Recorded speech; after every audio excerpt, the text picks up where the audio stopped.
Class 11 applied maths का sequences and series का AM arithmetic mean का एक क्वेश्चन करेंगे। There are n arithmetic means between 3 and 17. The ratio of first mean to the last mean is 1:3. Find n.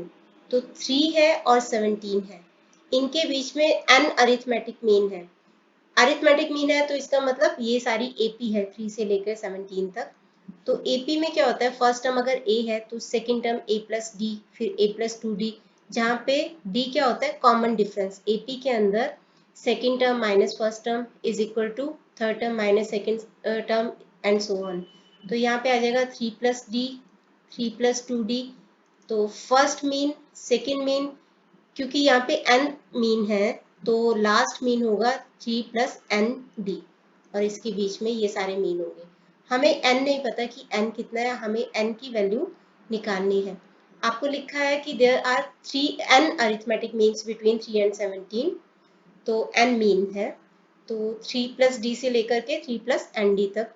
The ratio of first mean to the last mean is 1:3। First mean है हमारा 3 plus D और last mean है हमारा 3 plus N D, और ये ratio दे रखा है आपको 1:3। अब यहाँ पे डी की वैल्यू चाहिए हमें।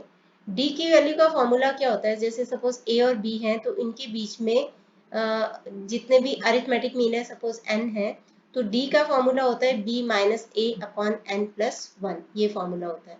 तो यहाँ पे हमारा बी क्या है, 17 है, तो डी निकल आएगा हमारा 17 माइनस 3 अपॉन एन प्लस 1, क्योंकि एन हमें पता नहीं है, तो 14 अपॉन एन प्लस 1।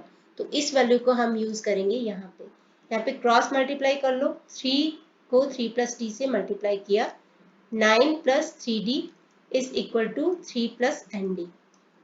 3 को इधर ले आओ, 6 आ जाएगा, एन डी माइनस 3d, तो 6 is equal to, D common लिया तो n माइनस 3।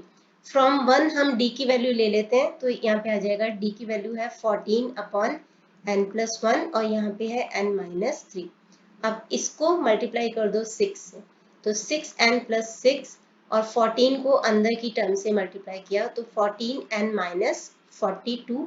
6n को इधर ले आओ तो ये बन जाएगा 8n, 14n minus 6n 8n होता है, ये माइनस 42 इधर आके प्लस 42 हो गया, यानी कि 48।